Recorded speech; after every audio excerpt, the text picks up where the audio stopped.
Yeah, just 'tis the season once again. It seems to come quicker every year, but we're really excited to get back on the field and start our spring practices. Today, obviously, is media day. The guys have just come back. Tomorrow we do a conditioning run, and we start with double sessions on Wednesday. So we're really excited to get started. We feel we have a good team returning and some good younger players that can potentially help us right away. So we're looking forward to that challenge every week of playing the kind of schedule that we do this year, and got high expectations for this group. John, 7th in the country, one poll, 5th in the other, 3rd in the ACC. How would it like to get your feelings to start the year, but bigger picture? Where's the program? Where are you guys?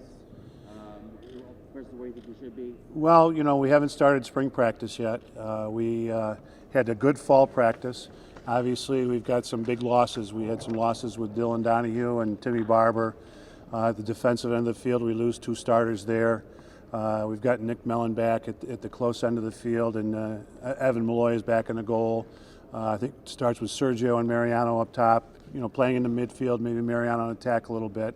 But we're still trying to figure out our combinations, and as I mentioned earlier, we've got some very good young players, so we'll be wrestling with some of the guys that are returning, getting some playing time coming back, and trying to get some of the younger guys in there in the future because we feel we've got some good talent in our freshman class, if not for right now, definitely for the future. Who are some of the younger guys and newcomers to keep an eye out for? Oh, I think you had Trimboli and Dirth, coming in, playing in the midfield position. Trimboli comes in from Victor, won the state championship, and was a terrific midfielder there. Was Nukas from Boys Latin. Schul was hurt quite a bit last year. Another guy from Boys Latin in Baltimore. We have a couple transfers come in that we're still trying to figure out. So a good bunch of guys. Helmer, Kennedy unfortunately got hurt in the fall. I'm not sure we're going to see him this spring. But some good players defensively also that I think are going to help us. Anybody switching positions? We've experimented with that right now. Brendan Bomberry came in. Tyson Bomberry in the close end of the field has had a great fall. But Brendan transferred in from Denver, was pretty much on their second midfield for them last year. We're talking about him in 2 positions and Mariano in 2 positions. Tyler Ford played, has been playing pretty much midfield for us in the past, and we've worked him at the attack end of the field some this fall. You mentioned Bomberry, obviously a very big threat in Denver. Take us through what you like about him. I think it starts with his knowledge of the game. He has great vision. He knows where other players are around him. He's a very good finisher. He can play in 2 positions, we feel, at the attack and in the midfield. We're working on his dodging. I think he's really good with 2 good players around him, 2 dodgers around him, because he's got great sense. He's got all that box experience, which are natural finishers in tight around the goal. And again, we've had him for 4 weeks in the fall, so we're still figuring him out. But he's fit in very well right now. How's Mellon look coming back from? He didn't play in the fall, right? Is he going to be ready for the start of the spring? Yeah, we hope so. He had an injury that he had worked on, in the off season, actually during fall ball. So we're hoping we can get him back pretty quickly. I'm not sure if he'll be there. He's not going to be here for practice right away, but he's starting to work out, and we'll see how it goes. Because he's going to be needed. He's the veteran back there. What do you expect out of him once he's ready? Very much needed. He, in a lot of games last year, he covered the top attackman. He's got great quickness, so he's got that ability to cover a real quick guy, and there are plenty of those out there this year. So the sooner we get him back, the better off we're going to be. Along with, as you mentioned, the returning starter. Marcus Cunningham was the 4th guy last year. He's coming back.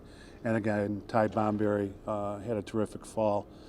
So we're looking to get him out in game situations and get him as much experience as possible. Going back to Mellon for a second, coach, do you expect his role in the defense to change at all this season? Well, there were a lot of games where Mullins had to cover the best attackman. Mullins a little bigger and stronger, so he matched up against a bigger player. But Mellon is again the sole returner, and he's going to cover probably the best guy every game. And he has great footwork, so he has that ability to cover some players, and he needs to get rid of some of the mistakes, the freshman mistakes he made last year off the ball. But with all the experience he got as a freshman, it's just going to make him a better player this year. Is that going to be regardless of size too? That's that's tough to say. If there's a 6'4" guy running around out there, then we got some other guys that might match up a little better in those situations. Playing with guys, like Mullins and McDermott obviously helps the freshman a lot. Now moving into feature roles, a whole different ball of wax. I know you spoke very highly of Nick Mellon, but do you feel like when you're in, he's ready to be that featured guy? I think so. I think he did a very good job of what we asked him to do last year. I think it was a nice situation because he stepped in, as you mentioned, with two experienced players, one on either side, which helped him, be more comfortable out there. I think Evan Malloy will help with that too. Defense is not just an individual play, but it's in a package, and it has a lot to do with communication. I think our goalies do that very well. They communicate with the D, and just help them, mesh together, slide, second slide, recoveries. That communication is extremely important, so that'll help with that also. The attack on this roster, pretty young guys. Do you feel like this is a big opportunity for Jordan Evans to step up and be that experienced attack that? Oh, most definitely. I think Jordan, he played with Barber and Donahue last year, and got the second, third defender. And this year he has to step into a whole new role. He's got to be the top guy. He's extremely knowledgeable of our offenses, man-ups and so on, so that will help him. But he's got to take that next step and be a threat at the end of the field. And Solomon back. Probably was our fourth attackman last year, got more game experience, more game time as the year went on, played a little bit at the end of the year last year, had a big ACC championship game.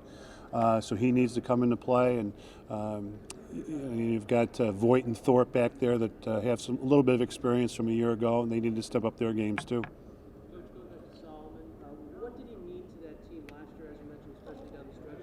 How do you think his role might change this season? Well, he has to, he came in and I think he worked his way into the offense, did fairly well with it.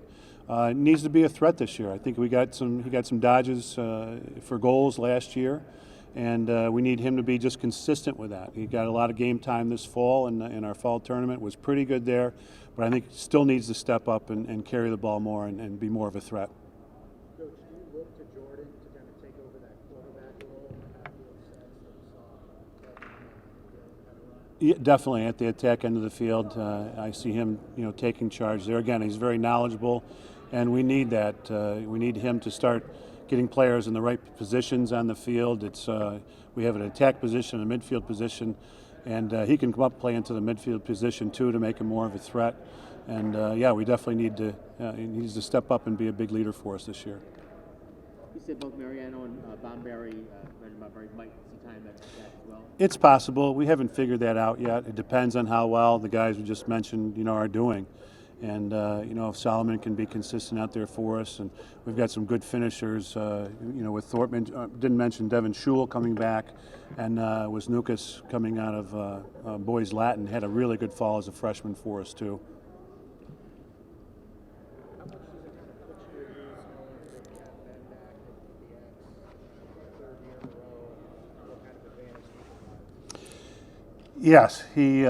When other face-off guys have graduated, it's really becoming. It's been an important position, but people are really focusing on the face-off nowadays. There are a lot more high school players are just being fogos. That guy that takes the face-off and runs off the field. So it's becoming very, very competitive. There are no secrets with Ben. Everybody knows who he is in the scouting report, and we'll come up with all kinds of gimmicks to try to slow him down or take the ball away from him. And I think he'll be ready for it. Coach Donahue's worked very hard with him, and he's gotten better every year. I think he's really healthy now. A year ago he was a little banged up and had a procedure done, so he's really, physically ready to go now. Yep. Kind of an odd situation with the Hopkins game, second year in a row being at Hopkins, kind of make way for the women's basketball we're doing that weekend. Right. I know it's sort of a fluky thing, and you just couldn't work out another date, but how do you feel about that whole kind of working it out where you go there 2 years in a row again? Well, I think the only thing that we'll feel good about is the following 2 years when they come here 2 years in a row. And it was a tough one down there last year. Basically lost the game by a goal, and we were disappointed in that one. Now to go back down there again, hopefully the guys will just remember that game from last year, and the experience of going to Baltimore and being on Homewood Field will help us in that situation. But got a ways to go for that one. Get our first one. So that's the arrangement. We'll have to come here 2 years in a row. That's correct. We'll actually move the date back a week.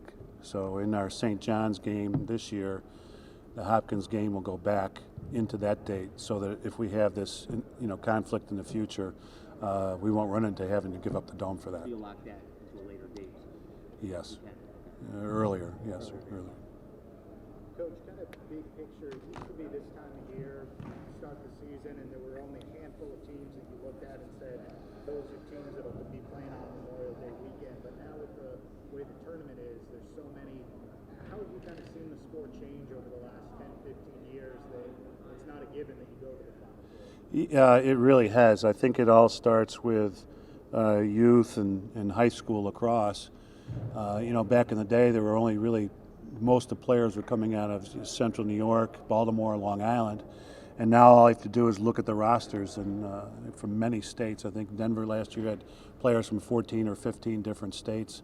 Ourselves, the players from the Midwest, and Sergio from Florida, Ben from Minnesota. We've got guys from all over the map, and that just speaks for the growth of high school lacrosse across the country.